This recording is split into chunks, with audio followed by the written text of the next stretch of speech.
15 ദിവസത്തെ spoken English ക്ലാസ്സിൻ്റെ 11 ദിവസം കഴിഞ്ഞപ്പോൾ നിങ്ങൾ കുറേയൊക്കെ അതിൻ്റെ അടിസ്ഥാന കാര്യങ്ങൾ മനസ്സിലാക്കി സംസാരിക്കാൻ തുടങ്ങിയിട്ടുണ്ടാവും അല്ലേ? ഇന്ന് ഡേ 12 ആണ്. നമുക്കിന്ന് കഴിഞ്ഞ ക്ലാസ്സുകളുമായി ബന്ധപ്പെട്ട കുറച്ച് കാര്യങ്ങൾ കൂടി മനസ്സിലാക്കാം. Hi friends, welcome to a new video from English with SC. നാം മുമ്പ് പഠിച്ചതുപോലെ തന്നെ ഇന്ന് പഠിക്കാൻ പോകുന്നത് ചില കാര്യങ്ങൾ സംസാരിക്കുമ്പോൾ ഞാൻ ഇംഗ്ലീഷ് പഠിക്കുകയായിരുന്നു എന്ന് പോലെയുള്ള കാര്യങ്ങൾ നമ്മൾ പഠിച്ചു കഴിഞ്ഞു, പഠിച്ചിട്ടുണ്ട്, പഠിക്കുകയാണ് എന്നൊക്കെ നമ്മൾ പഠിച്ചു അല്ലേ? അപ്പോൾ ഇനി നമ്മൾ പറയാൻ പോകുന്നത് നീ ഇവിടെ വരുമ്പോൾ ഞാൻ ഇംഗ്ലീഷ് പഠിച്ചുകൊണ്ടിരിക്കുകയായിരിക്കും എന്ന് പറയില്ലേ? അതായത് ഇനി നടക്കുന്ന കാര്യം, അങ്ങനെ ഒരു കാര്യം കണ്ടിന്യൂ ചെയ്യുകയായിരിക്കും എന്ന് നമ്മൾ പറയില്ലേ? എന്ന് പറയാൻ നമ്മൾ എന്താണ് പറയേണ്ടത്, അല്ലെങ്കിൽ എങ്ങനെയാണ് നമ്മളത് ഉപയോഗിക്കുന്നത് എന്നാണ് ഇന്ന് നമ്മൾ പഠിക്കുന്നത്. അപ്പോൾ ഇവിടെ നിങ്ങൾ ശ്രദ്ധിക്കേണ്ടത്, കഴിഞ്ഞ ക്ലാസ്സുകൾ കണ്ടിട്ടില്ലെങ്കിൽ അവയൊന്ന് കാണുക. ഒപ്പം തന്നെ ഈ ക്ലാസ് തുടങ്ങുമ്പോൾ തന്നെ ഒന്ന് ലൈക്ക് ചെയ്യുക, സബ്സ്ക്രൈബ് ചെയ്യാൻ മറക്കാതിരിക്കുക. ഈ 15 days ക്ലാസ്സും ഞാൻ തന്നിരിക്കുന്ന ഓർഡറിലൊന്ന് കാണാൻ ശ്രമിച്ച് അതിൻ്റെ എല്ലാ എക്സസൈസും സ്പീക്കിംഗ് പ്രാക്ടീസും ഏറ്റവും ലാസ്റ്റ് കൊടുത്തിരിക്കുന്നത് മനസ്സിലാക്കി കമൻറ്റ് ചെയ്യാൻ ശ്രമിക്കുക. തീർച്ചയായും നിങ്ങൾക്കൊരു നല്ല അടിത്തറ അതിൽ നിന്നുണ്ടായിരിക്കും. ഓക്കെ, അപ്പോൾ നോക്കൂ, ഇപ്പം ഞാൻ പറയാണ്, ഞാൻ നാളെ ഈ സമയത്ത് ഇംഗ്ലീഷ് പഠിച്ചുകൊണ്ടിരിക്കുകയായിരിക്കും. ഓക്കെ, ഇംഗ്ലീഷ് പഠിച്ചുകൊണ്ടിരിക്കുകയായിരിക്കും എന്ന് പറയുമ്പം, ഇംഗ്ലീഷ് പഠിക്കും എന്ന് പറയുമ്പം ഐ വിൽ സ്റ്റഡി നമുക്ക് പറയാം അല്ലേ? എന്നാൽ ഒരു കാര്യം ഞാൻ ഫ്യൂച്ചറിൽ, ഞാൻ അടുത്ത സമയത്ത് ചെയ്തുകൊണ്ടിരിക്കുകയായിരിക്കും എന്ന് പറയാൻ നമുക്കവിടെ വിൽ ബി പ്ലസ് ING ആണ് ചേർക്കേണ്ടത്. വിൽ ബി പ്ലസ് ING എന്ന് പറയുമ്പം ആ കാര്യം, കഴിഞ്ഞ ക്ലാസ്സിൽ ഞാൻ പറഞ്ഞു, ഏത് കാര്യവും കണ്ടിന്യൂ ചെയ്ത് പോകുമ്പോൾ അവിടെ ING ഫോമാണ് ഏറ്റവും മെയിനായിട്ട് യൂസ് ചെയ്യേണ്ടത്. ഓക്കെ, കണ്ടിന്യൂ ചെയ്യാന്ന് പറയുമ്പോൾ തന്നെ നിങ്ങൾ മനസ്സിൽ കണ്ടോണം ING വേണം. എന്നാൽ അത് മുമ്പുള്ള കാര്യമാണെങ്കിൽ നമ്മൾ പറഞ്ഞു വാസർ വെയർ പ്ലസ് ING ആണ്, ഇപ്പോൾ ഉള്ളതാണെങ്കിൽ ആമീസർ പ്ലസ് ING ആണ്. എന്നാൽ ഇനി വരുന്ന കാര്യം പറയുമ്പോൾ അവിടെ വിൽ പ്ലസ് ING അല്ല, മറിച്ച് വിൽ ബി പ്ലസ് ING ആയിരിക്കും. ING ഫോം വില്ലിനോടൊപ്പം ചേർക്കാൻ നമ്മൾ ഒരിക്കലും വിൽ ഒറ്റയ്ക്ക് പറയില്ല, വിൽ ബി പ്ലസ് ING. അപ്പം ഞാൻ പഠിച്ചുകൊണ്ടിരിക്കുകയായിരിക്കും എന്ന് പറയുമ്പോൾ ഐ വിൽ ബി സ്റ്റഡിയിങ്. ഞാൻ ഇംഗ്ലീഷ് പഠിച്ചുകൊണ്ടിരിക്കുകയായിരിക്കും എന്നാണെങ്കിലോ I will be studying English. Okay, അപ്പോൾ ഇവിടെ ഞാൻ എന്ന് പറഞ്ഞാലും നീ എന്ന് പറഞ്ഞാലും ആരാണ് സബ്ജക്റ്റ് വന്നാലും വിൽ ബി പ്ലസ് ING നമ്മളങ്ങ് ചേർത്താൽ മതി. എന്നാൽ ഞാൻ പഠിച്ചുകൊണ്ടിരിക്കുകയായിരിക്കില്ല എന്ന് പറയുമ്പോഴാണെങ്കിലോ അവിടെ ഓക്സിലറി വെർബ് ഏതാണ്? വില്ലാണ്. ആ ഓക്സിലറി വെർബിനോടൊപ്പം ഒരു നോട്ട് ആഡ് ചെയ്യുമ്പോഴത്തേക്കും അവിടെ ഞാൻ പഠിച്ചുകൊണ്ടിരിക്കുകയായിരിക്കില്ല എന്ന് വരും. അപ്പോൾ എന്താണ്? I will not be studying എന്നാവും. ഓക്കെ, ആ കാര്യം മറന്നു പോവരുത്. നമ്മൾ എവിടെ ഒരു കാര്യം ഇല്ല അല്ലെങ്കിൽ അല്ല എന്ന് പറയുമ്പോഴും ഓക്സിലറി വേർബിനോടൊപ്പം നോട്ട് അഴിയുക. എന്നാൽ നീ പഠിച്ചുകൊണ്ടിരിക്കുകയായിരിക്കുമോ എന്ന് ചോദിക്കാനാണെങ്കിലോ എന്താണ് നമ്മൾ പറഞ്ഞിട്ടുള്ളത്? അങ്ങനെ ക്വസ്റ്റ്യൻ വരുമ്പോൾ ആദ്യം എന്താ നമ്മൾ എഴുതേണ്ടത്? ഓക്സിലറി വെർബിന് എഴുതണം. അപ്പോൾ അവിടെ എങ്ങനെ വരും? Will I be studying English? ഞാൻ ഇംഗ്ലീഷ് പഠിച്ചുകൊണ്ടിരിക്കുകയായിരിക്കുമോ? ഞാനിപ്പോൾ ഐ വെച്ച് പറയുന്നത് നിങ്ങൾക്ക് ആ ഒരു ഫോം മനസ്സിലാകാൻ വേണ്ടി മാത്രമാണ്. ഞാൻ ഇംഗ്ലീഷ് പഠിച്ചുകൊണ്ടിരിക്കുകയായിരിക്കില്ലേ? അപ്പം വിൽ നോട്ട് അല്ലെങ്കിൽ won't I be studying English? നീ എന്ത് പഠിച്ചുകൊണ്ടിരിക്കുകയായിരിക്കും? വാട്ട് വിൽ ഐ ബി അല്ലെങ്കിൽ വാട്ട് വിൽ യു ബി? ഞാനിവിടെ IB പറയുകയാണ്. What will I be studying? ഞാൻ എന്ത് പഠിച്ചുകൊണ്ടിരിക്കുകയായിരിക്കും? അപ്പോൾ നോക്കൂ, വളരെ എളുപ്പത്തിലാണ് നമ്മൾ ഐ വെച്ചിട്ട് ഇനി നടക്കാൻ പോകുന്ന അല്ലെങ്കിൽ നടന്നുകൊണ്ടിരിക്കാൻ സാധ്യതയുള്ള കാര്യങ്ങളെ പറ്റി പറയുന്നത്. ഓക്കെ, അപ്പോൾ ഇവിടെ ഈ ഒരു കാര്യത്തിൻ്റെ ഏറ്റവും വലിയ ഇമ്പോർട്ടൻസ് എന്ന് പറയുന്നത്, ഏത് കാര്യം ആരെ പറ്റി പറയുന്നതാണെങ്കിലും നമുക്ക് ഈ ഒരൊറ്റ ഫോം അങ്ങ് പഠിച്ചാൽ മതി. നീ അപ്പോൾ എന്നുള്ളതിന് ദെൻ ചേർത്ത് നിങ്ങൾ പറഞ്ഞോളൂ കേട്ടോ. നാളെ വൈകുന്നേരം എന്നാണെങ്കിൽ ടുമോറോ ഈവനിങ് വെച്ചൊക്കെ പറഞ്ഞോ. ഇപ്പം ഞാൻ പറയാണ്, നാളെ വൈകുന്നേരം നീ ഇംഗ്ലീഷ് പഠിച്ചുകൊണ്ടിരിക്കുകയായിരിക്കും. You will be studying English tomorrow evening. അപ്പോൾ ഒരു സമയം പറയുമ്പോഴല്ലേ നമ്മളിപ്പോൾ ഭാഷ ഉപയോഗിക്കുമ്പോൾ നമ്മളത് മനസ്സിലാക്കണമല്ലോ. ടുമോറോ ഈവനിങ്, നാളെ വൈകുന്നേരം നീ ഇംഗ്ലീഷ് പഠിച്ചുകൊണ്ടിരിക്കുകയായിരിക്കും.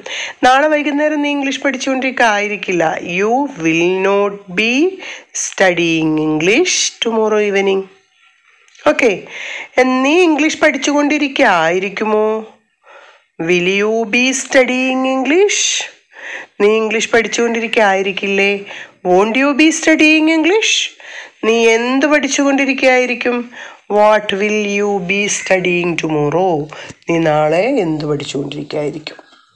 അപ്പം ഇങ്ങനെയാണ് ഏറ്റവും എളുപ്പത്തിൽ നമുക്ക് ഇംഗ്ലീഷ് പഠിക്കാൻ പറ്റുന്നത്.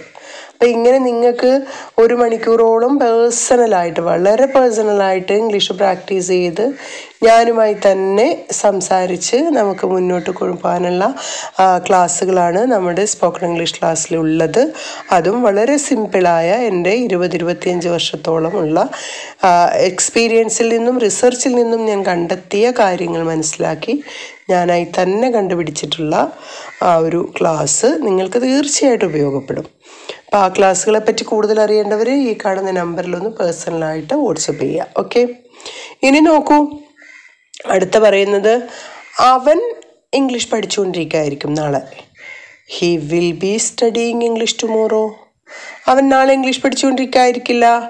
He will not be studying English tomorrow. അവൻ നാളെ ഇംഗ്ലീഷ് പഠിച്ചുകൊണ്ടിരിക്കുകയായിരിക്കുമോ? Will he be studying English tomorrow. അവൻ നാളെ ഇംഗ്ലീഷ് പഠിച്ചുകൊണ്ടിരിക്കുകയായിരിക്കില്ലേ? Won't he be studying English tomorrow. Won't എന്ന് പറഞ്ഞാൽ വിൽ നോട്ട് ബി ആണ്, ഇതിൻ്റെ ഷോർട്ട് ഫോമാണ് വോണ്ട്. നീ നാളെ എന്ത് പഠിച്ചുകൊണ്ടിരിക്കുകയായിരിക്കും? നാളെ അവൻ എന്ത് പഠിച്ചുകൊണ്ടിരിക്കുകയായിരിക്കും? What he will be studying tomorrow. What will he be studying tomorrow. Okay, അവിടെ ഹി ആദ്യം വന്നാൽ അത് സെൻറ്റൻസ് ആയി പോവും, ക്വസ്റ്റ്യൻ അല്ല. അപ്പോൾ എന്ത് ചെയ്യണം? വാട്ടിൻ്റെ തൊട്ടടുത്ത് തന്നെ വില്ല് ചേർക്കുക. ഇത്രയും മനസ്സിലാക്കി വെക്കുക. സെൻറ്റൻസ് തുടങ്ങുമ്പോൾ സബ്ജക്റ്റ് ആയിരിക്കും ആദ്യം, ക്വസ്റ്റ്യൻ തുടങ്ങുമ്പോൾ ഓക്സിലറി വെർബ് ആയിരിക്കും ആദ്യം. അവിടെ ക്വസ്റ്റ്യൻ ആണെങ്കിൽ ക്വസ്റ്റ്യൻ വേർഡ് കഴിഞ്ഞ് തൊട്ടടുത്ത് ഓക്സിലറി വെർബ് ആയിരിക്കും, സബ്ജക്റ്റ് ആയിരിക്കില്ല. ഇങ്ങനെയുള്ള കുഞ്ഞു കുഞ്ഞു കാര്യങ്ങളൊന്ന് മനസ്സിലാക്കി വെക്കുക. അതുപോലെ നിങ്ങൾക്ക് ഈ ക്ലാസ്സുമായി ബന്ധപ്പെട്ട എന്തെങ്കിലും സംശയമുണ്ടെങ്കിൽ നിങ്ങൾ ഏറ്റവും അവസാനം കമൻറ്റ് ചെയ്യാൻ മറക്കരുത്. ഏറ്റവും അവസാനം ഞാൻ കൊടുത്തിരിക്കുന്ന പ്രാക്ടീസ് കറക്റ്റായിട്ട് ചെയ്തിട്ട് അവിടെ തെറ്റുകളുണ്ടെങ്കിൽ ഒട്ടും പേടിക്കേണ്ടതില്ല, ഞാൻ കറക്റ്റാക്കി തരാം. ഞാൻ സ്പെല്ലിങ് പോലും തെറ്റ് വരുന്നത് ഞാൻ കറക്റ്റാക്കി തരുന്നുണ്ട്. അതുപോലെ നിങ്ങൾക്കുള്ള എന്ത് ഡൗട്ടും അവിടെ ചോദിക്കാം. ഒപ്പം തന്നെ നിങ്ങൾ ഈ ക്ലാസ്സുകൾ ലൈക്ക് ചെയ്യുക, നിങ്ങളുടെ മാക്സിമം ഫ്രണ്ട്സിലേക്കും റിലേറ്റീവ്സിലേക്കും ഷെയർ ചെയ്യുക. ഓക്കെ, അപ്പോൾ നമുക്കിനി നോക്കുന്നത് നമ്മുടെ സ്പീക്കിംഗ് പ്രാക്ടീസാണ്. അതിനു മുമ്പ് നമുക്ക് അവർ അല്ലെങ്കിൽ ചിൽഡ്രൻ എന്നൊക്കെ പറയില്ലേ, അവർ ഇംഗ്ലീഷ് പഠിച്ചുകൊണ്ടിരിക്കുകയായിരിക്കും, അവർ നാളെ ഇംഗ്ലീഷ് പഠിച്ചുകൊണ്ടിരിക്കുകയായിരിക്കും. ഇങ്ങനെ വരും. ഇപ്പോൾ സിംഗുലർ ആണെങ്കിലും പ്ലൂറൽ ആണെങ്കിലും ഒന്നും മാറ്റില്ല. They will be studying English tomorrow. അവർ നാളെ ഇംഗ്ലീഷ് പഠിച്ചുകൊണ്ടിരിക്കുകയായിരിക്കില്ല. They will not be studying English tomorrow. അവർ നാളെ ഇംഗ്ലീഷ് പഠിച്ചുകൊണ്ടിരിക്കുകയായിരിക്കുമോ? Will they be studying English tomorrow. അവർ നാളെ ഇംഗ്ലീഷ് പഠിച്ചുകൊണ്ടിരിക്കുകയായിരിക്കില്ലേ? Won't they be studying English tomorrow. അവർ നാളെ എന്ത് പഠിച്ചുകൊണ്ടിരിക്കുകയായിരിക്കും? What will they be studying tomorrow. ഇനി നിങ്ങൾ ചെയ്യേണ്ടത് ഇവിടെ സബ്ജക്റ്റുകൾ ഓരോന്ന് ഹീ ഷീ ഒക്കെ മാറ്റി ചിൽഡ്രനും പീപ്പിളിനും സ്റ്റുഡൻ്റെന്നും രാജുവിനും രാമുന്നും ഇടുക. അതുപോലെ ആക്ഷൻ സ്റ്റഡി മാറ്റിയിട്ട് ടീച്ചെന്നോ അല്ലെങ്കിൽ പ്ലേ എന്നോ ജമ്പെന്നോ വാക്കെന്നോ ഒക്കെ നിങ്ങൾക്ക് ഇഷ്ടമുള്ള രീതിയിൽ മാറ്റി നിങ്ങൾക്ക് ഇംഗ്ലീഷ് പഠിക്കാൻ പറ്റുന്നുണ്ടോ എന്ന് നോക്കുക. ഓക്കെ, അപ്പോൾ ഇനി നമുക്ക് ഒന്ന് സ്പീക്കിംഗ് പ്രാക്ടീസിലേക്ക് നോക്കാം. ഒന്നാമത്തെ ക്വസ്റ്റ്യൻ, അവൻ വൈകുന്നേരം ക്രിക്കറ്റ് കളിച്ചുകൊണ്ടിരിക്കുകയായിരിക്കും. സെക്കൻഡ് ക്വസ്റ്റ്യൻ, അവൾ നാളെ എന്ത് ചെയ്യുകയായിരിക്കും? തേർഡ് ക്വസ്റ്റ്യൻ, അമ്മ നാളെ രാവിലെ ഭക്ഷണം പാകം ചെയ്തുകൊണ്ടിരിക്കുകയായിരിക്കില്ല. ഫോർത്ത് ക്വസ്റ്റ്യൻ,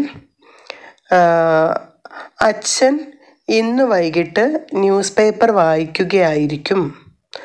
സിക്സ്ത് ക്വസ്റ്റ്യൻ, ഞാൻ ഇന്ന് രാത്രി ഇംഗ്ലീഷ് പഠിച്ചുകൊണ്ടിരിക്കുകയായിരിക്കും. ഓക്കെ, ഇത്രയും ക്വസ്റ്റ്യന് നിങ്ങൾ കറക്റ്റായിട്ട് അവിടെ എക്സസൈസ് കമൻറ്റ് ചെയ്യുക.